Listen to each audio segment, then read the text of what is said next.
Ito ang aming patuloy dahil sa aking pananaw, kailangan natin kilalanin ang ating mga magsasaka. Dahil kuminsan ay nakakalimutan na ang bayani, ang bagong bayani natin dito sa Pilipinas ay ang lahat ng nagtatanim ng palay, lahat ng iba't ibang mais, ng lahat ng high value crop, lahat ng iba't ibang produkto. Kaya yan ang aming kinikilala at nakakatiyak kayo na hanggat maaari, lahat ng maitulong namin ay itutulong namin sa inyo dahil napakahalaga ng inyong ginagawa. It is so important what you are doing.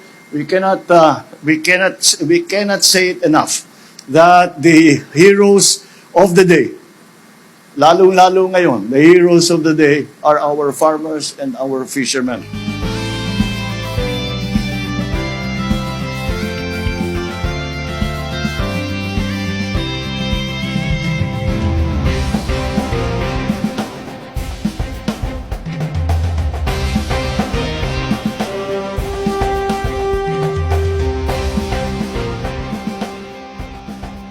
Ito po sir ay karangalan namin bilang taga-Pindig Base Multi-Purpose Cooperative at saka naka-avail ng mga iba't ibang various equipment. At ito ay malaking tulong po sa mga farmers association po, lalong-lalo na sa kooperatiba kasi binibili namin yung mga outputs, yung mga palay ng mga farmers para itaguyod ang kanilang kabuhayan at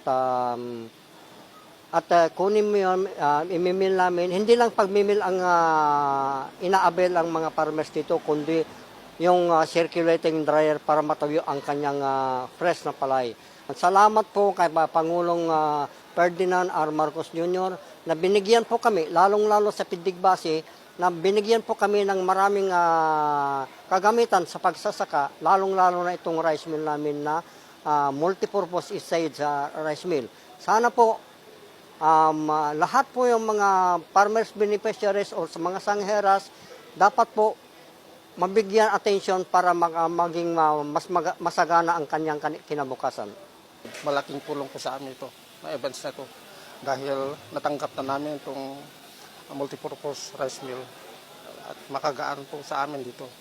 At pagkakitaan itong aming kooperatiba po. Makakatulong po ito dahil ang aming pananim ngayon dapat ibenta namin sa ibang lugar, sa Bulacan ba.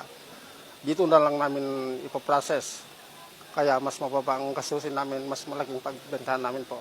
Ako po labis na nagpapasalamat kay Pangulong Ferdinand Bongbong Marcos. Binigyan kami ng ganitong makinarya para mapabilis namin ang pag-process ng palay namin at mas magandang quality.